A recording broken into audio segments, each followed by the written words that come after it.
Fala galera, beleza? Começando mais um vídeo aqui no canal Abel Invest. Rapaziada, no vídeo de hoje, um vídeo importante, um vídeo excelente para você que está começando a investir em fundos imobiliários ou para você que investe em fundos imobiliários, para que você se livre de 5 tipos de fundos imobiliários que, se você, se encantou, foi lá, não analisou direitinho, clique e comprou, colocou na carteira e lá na frente você vai entender, puxa vida, fiz besteira. Então 5 fundos imobiliários para você evitar a todo custo, principalmente se você não tem experiência em investimento, não tem experiência em fundos imobiliários e, obviamente, se você não tem uma carteira bem diversificada, tá? Então assista esse vídeo até o final, você vai entender que, claro, não é impossível você ter esse fundo imobiliário, esses tipos de fundos imobiliários na carteira, não. Você pode até ter, sabendo dos riscos que você corre, né? E, claro, tendo uma carteira mais elaborada ali. Então fica comigo até o final desse vídeo, que vai somar muito para você nessa caminhada para a independência financeira.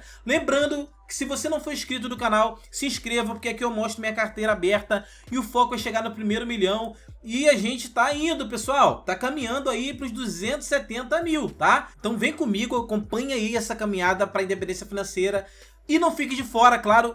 Invista também, eu investindo daqui, você investindo daí, certo, pessoal? O primeiro tipo de fundo imobiliário que você precisa tomar muito cuidado ao colocar na sua carteira de investimento, pessoal, é o fundo imobiliário de hospital. E eu trouxe aqui como exemplo, pessoal, o NSLU11. É um exemplo, tá, pessoal? Você vai entender que você também pode ter ele na carteira. Mas só para você entender o risco, né? Se você está começando agora, evita, entendeu? Deixa você pegar um pouquinho mais de experiência, né? Vamos lá. Aqui é um fundo imobiliário do segmento hospitalar. E onde que tem o maior problema nesse fundo imobiliário aqui, pessoal? Fazendo uma análise já de cara aqui, a gente encontra o problema já na liquidez, né? O problema de liquidez aqui é liquidez muito baixa, 114 mil é uma liquidez baixa, tendo em vista que a gente escolhe normalmente fundo de imobiliário com a liquidez acima de R$1 milhão, né, pessoal? Mas o ponto-chave aqui é o seguinte: segmento hospitalar. Né? O que tem ali no hospital, naquele imóvel ali? Tem pessoas doentes, né? Pessoas internadas, tem pessoas ali que nem pode ser feita a locomoção, retirar de um lugar para ir para outro, pessoas que estão numa situação realmente crítica ali. Vamos imaginar que haja ali uma grande inadimplência, o fundo não gera renda ali, não entra dinheiro, e a gente ali que é sócio do fundo, a gente precisa do imóvel, né, e mudar ali. Não vai deixar de ser agora de hospital, vamos alugar, sei lá, para uma outra empresa. O problema seria resolvido aí, aparentemente, né? Mas qual juiz que vai determinar a retirada dessas pessoas doentes dali? Qual juiz em sã consciência vai fazer isso? Não, tá inadimplente, vai retirar, vai sair todo mundo daí, porque esse imóvel tem que ser alugado para outra empresa. Quando que isso vai acontecer? Qual a chance disso dar errado? Não é? Não acontece, pessoal? Então, a gente precisa fazer o quê? Ter cuidado com esse tipo de fundo imobiliário. E se você tem uma carteira que não é diversificada, não tem muitos fundos imobiliários na sua carteira, e seria uma grande posição do seu patrimônio aqui, uma grande exposição do seu patrimônio aqui, cuidado, porque isso pode trazer problema para você, tá? Seria muito difícil um juiz determinar a saída das pessoas doentes ali para você começar a gerar renda com outra empresa, tá? Com o imóvel que está ali. Então preste atenção nisso em fundo de hospital. Claro que se você tem uma carteira já diversificada e você quer ter esse ativo na sua carteira, é um fundo de tijolo que tem aqui um dividendo ok. Beleza, já tem uma carteira ali diversificada, vou colocar mais esse aqui. É uma fatia ali do seu patrimônio, tranquilo. Tem um risco aqui? Tem. Mas você está minimizando o risco e você não está concentrado nele. Então muito cuidado se você está começando agora, está construindo sua carteira, e lembre-se que a ideia de um fundo imobiliário é para o longo prazo. A ideia de um fundo imobiliário, na verdade, é para levar para a vida, para você receber renda, dividendo ali, durante a vida inteira. A ideia, pelo menos, é essa. Então você tem que pensar assim na hora de escolher seus ativos. Vou colocar na minha carteira ativos que eu tenho aqui a consciência que eu posso levar para a vida, pro longuíssimo prazo, tá? O próximo tipo de fundo imobiliário, que às vezes a gente nem percebe. Olhei aqui, ó, BBRC11. Que legal, um fundo imobiliário bacana. Olha que dividendo legal, um fundo de tijolo, né? Um fundo de agência bancária. E aqui qual o maior problema, pessoal? Lembra que a gente está comprando ativos para nossa carteira, escolhendo os melhores. Você tem o poder de escolher os melhores, os mais qualificados, os mais seguros, para levar para o longo prazo. O que pode acontecer daqui a 10 anos com as agências bancárias, pessoal? Menos, daqui a 5 anos, talvez. A tendência é que diminua mais e mais. Hoje a gente está na era da tecnologia. Então tudo está sendo resolvido por aqui, pessoal. Os bancos digitais vêm crescendo absurdamente, né? Então quando você investe em um fundo imobiliário de agência bancária, a ideia é que essa agência bancária venha diminuir lá na frente. Até porque o banco vai reduzir custo fazendo isso. Claro que fica o imóvel para você talvez alugar para outra empresa. Mas, pô, imagina o transtorno. Até conseguir alugar para outra empresa, a renda que você vai deixar de receber, né, pessoal? Então preste muita atenção se você for colocar na sua carteira ali o fundo imobiliário de agência bancária. Ah, Bel, estou proibido de ter um fundo desse? Claro que não, pô. Óbvio que não. Se você tem uma carteira diversificada, cabe tudo ali. Né? Você pode ter ele ali também. Tem uma carteira diversificada, entende o risco, né? Entende que talvez por longo prazo não seja a melhor opção, né? Pô, você comparar um fundo de agência bancária com um fundo logístico, pô, o que tende a crescer mais no longo prazo? A gente está na era que o pessoal está comprando mais e mais pela internet. Vai precisar de mais e mais galpões logísticos, né? A gente vai precisar, cada empresa que entrega mais rápido ali o produto está na frente, né? Então a tendência é que o mercado logístico ele vem aumentar no passar dos anos. E a tendência é que o mercado de agência bancária vem diminuir no passar dos anos. Tá? Então a gente tem que abrir a mente para isso. O próximo ativo, principalmente para quem está começando agora, pessoal, próximo tipo de fundo imobiliário, você tem que ficar atento, cara, que se porventura você está começando a investir agora, fique longe. São fundos imobiliários high yield. Apesar de termos ali, por exemplo, o Habit 11, que é um bom fundo imobiliário e é high yield, né, pessoal? Mas é um risco maior, um risco extra que você está colocando na sua carteira. Lembra que eu falo aqui várias vezes sobre fundo high yield, né?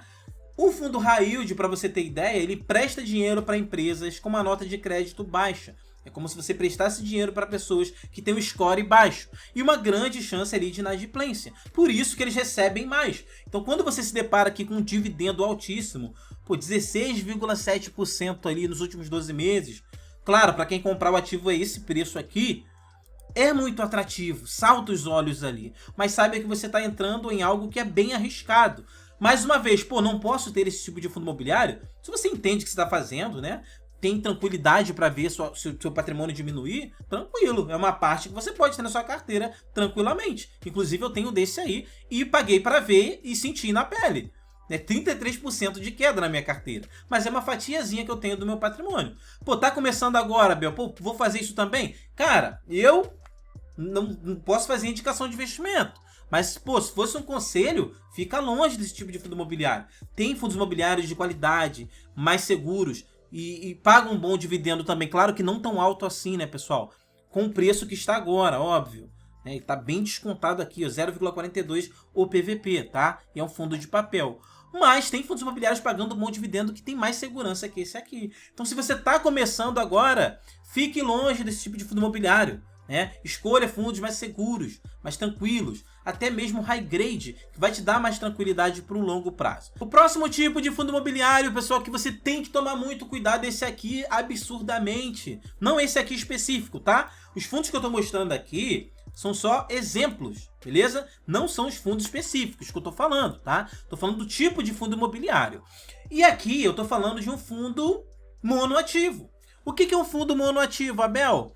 Você tem a opção de, quando você vai comprar um fundo imobiliário, comprar um fundo imobiliário que tem vários imóveis, por exemplo, um fundo logístico que tem vários galpões logísticos em várias partes do Brasil. É um fundo diversificado. Se um galpão daquele ali, Deus o livre guarde, pega fogo, explode, acontece alguma coisa, tem outros ali, você não fica sem renda. Se ele fica interditado, você não fica sem renda.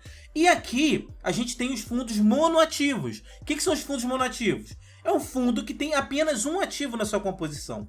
Então você está comprando, está escolhendo comprar um fundo que só tem um ativo.